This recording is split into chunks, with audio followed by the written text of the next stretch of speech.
రాహుల్ గాంధీ గారు మరోసారి కొన్ని సంచలన వ్యాఖ్యలు చేశారు. ఏదైతే పోయిన ఎన్నికల్లో కొన్ని అవకతవకలు జరిగాయని చెప్పేసి మాట్లాడాడు. వాటి గురించి నిన్న కూడా ఒక పెద్ద స్టేట్మెంట్ ఇచ్చాడు. హర్యానా, మహారాష్ట్ర, కర్ణాటక, అదేవిధంగా మధ్యప్రదేశ్ పేరు కూడా చెప్పినట్టుగా ఉన్నాడు. అక్కడ జరిగినటువంటి ఎన్నికల్లో అవకతవకలు జరిగాయి అని చెప్పేసి రాహుల్ గాంధీ గారు మాట్లాడుతున్నాడు. ఆయనకి 3-4 రాష్ట్రాలే కనిపిస్తాయా? హర్యానా, మహారాష్ట్ర, కర్ణాటక, మధ్యప్రదేశ్, ఈ 4-5 పేర్లు చెప్తున్నాడు. అంతేగాని ఆంధ్రప్రదేశ్ రాష్ట్రం గురించి మాత్రం ఎక్కడ కానీ పేరు కూడా ఎత్తట్లే. అందుకే ఈ కాంగ్రెస్ పార్టీ మీద ఆంధ్రప్రదేశ్ ప్రజలు ఎప్పుడు గుర్రుగా ఉంటారు. ఎందుకంటే ఇగో ఇలాంటివి చూసినప్పుడే ఏదో ఇప్పుడిప్పుడే కొంతమంది కేంద్రంలో కాంగ్రెస్ పార్టీ వస్తే బాగుండేమో, ఎందుకంటే ఇప్పుడు 10 సంవత్సరాలు అయిపోయింది, ఈ 5 సంవత్సరాలు కూడా ఎన్డీఏ 15 సంవత్సరాలు చూశారు. ఇంకా కొంచెం మారుదాం, నెక్స్ట్ కాంగ్రెస్ అధికారంలోకి వస్తే రాహుల్ గాంధీ గారి పరిపాలన ఏ విధంగా ఉంటుందో కూడా చూద్దాం, ఒకసారి అవకాశం ఇద్దాం అన్న ఆలోచన చేస్తున్నారు కొన్ని రాష్ట్రాల ప్రజలు కూడా. జగన్ కూడా రాహుల్ గాంధీ గారికి సపోర్ట్ చేస్తే బాగుండేమో, ఎందుకంటే బీజేపీ వాళ్ళు ఆల్రెడీ తెలుగుదేశం పడితే కలిసి ఉన్నారు. సో రాహుల్ గాంధీ గారు అదేవిధంగా జగన్మోహన్ రెడ్డి గారు వీళ్ళు కలిసి ప్రయాణం చేస్తే బాగుండేమో అన్న ఆలోచన కూడా కొంతమంది ప్రజల్లో ఉంది. ఆ దిశగా అడుగులు వేస్తే బాగుండేమో అన్న ఆలోచన కూడా చేస్తున్నారు ప్రజలు.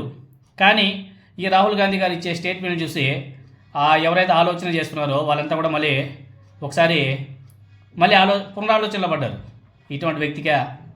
ఇలాంటి వ్యక్తిని మనం ప్రైమ్ మినిస్టర్గా కోరుకునేది, ఇలాంటి వ్యక్తినైనా మనం ఇన్ని రోజులు వస్తే బాగుండు అనేసి అనుకున్నది అన్న ఆలోచన స్టార్ట్ అయిపోయి. చూడండి, ఆయన హర్యానా గురించి మాట్లాడతాడు, మహారాష్ట్ర గురించి మాట్లాడతాడు, కర్ణాటక గురించి మాట్లాడతాడు. కానీ ఆంధ్రప్రదేశ్లో జరిగినటువంటి వాటి గురించి మాత్రం మాట్లాడు. ఈవెన్ ఆంధ్రప్రదేశ్లో ఎన్నికల కమిషన్ మొదట ప్రకటించినటువంటి ఓట్లకు తర్వాత చెప్పినటువంటి ఓట్లకు 12.5% తేడా ఉంది. ఇది పెద్ద గోల్మాల్ అనేసి ఏకంగా ఓట్ ఫర్ డెమోక్రసీ అనే సంస్థ తేల్చి చెప్పింది. ఆ ఎవిడెన్స్ అంతా కూడా రాహుల్ గాంధీ గారి దగ్గర ఉంటాయి కదా. వాళ్ళు చెప్పినటువంటి పేపర్స్, డాక్యుమెంట్స్ అన్నీ కూడా వాళ్ళు రాహుల్ గాంధీ గారికి ఇచ్చి ఉంటారు కదా. దాంట్లో ఆంధ్రప్రదేశ్ పేరు కూడా ఉంది కదా. మన ఆంధ్రప్రదేశ్ పేరు ఎందుకు ప్రస్తావన చేయట్లేదు? ఎందుకు చేయట్లేదు? ఎందుకంటే ఇవన్నీ కూడా హాట్లైన్ సంబంధాలు కాబట్టి. హాట్లైన్ సంబంధాలు ఎంత దారుణం చూడండి. మళ్ళీ ఇదే కాంగ్రెస్ పార్టీ జగన్మోహన్ రెడ్డి గారి సొంత చెల్లెల్ని రెచ్చగొట్టి ఆయనకి వ్యతిరేకంగా మాట్లాడిస్తున్నారు. ఆమె ప్రతిరోజు చంద్రబాబు నాయుడు గారిని తిట్టడం మానేసి జగన్మోహన్ రెడ్డి గారి మీద రోజు తిడతా ఉంటుంది. ఇలాంటివి చూసినప్పుడు ఈ కాంగ్రెస్ పార్టీ మీద ఒకంత కోపం, ఒకంత ఇంకా చాలా ఉంటాయిలే. ఎందుకు రాహుల్ గాంధీ గారు ఏం చెప్పారో చూద్దాం. రాహుల్ గాంధీ గారు కూడా ఏదో మాట్లాడాడు, అది ఈనాడు పేపర్లో కూడా రాశారు. ఆయన ఏం మాట్లాడాడో ఒకసారి తెలుసుకుందాం.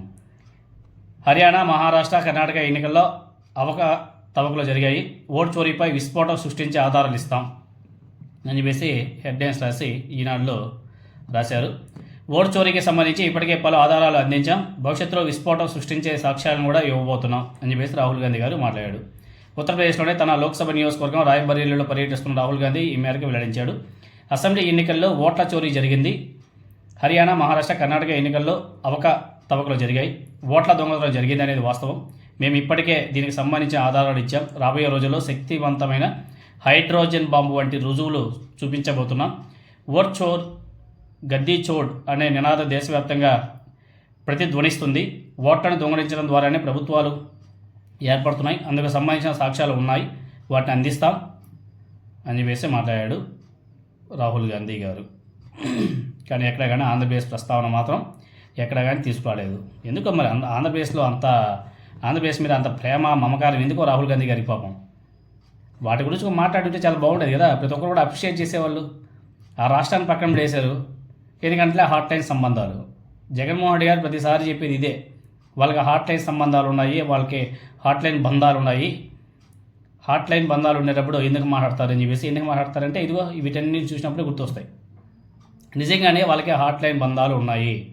నెక్స్ట్ బీహార్ ఎలక్షన్ అయిపోయిన తర్వాత తెలుస్తుంది వాళ్ళ యొక్క హాట్ లైన్ బంధాలు ఏ విధంగా ఉంటాయి అనేది.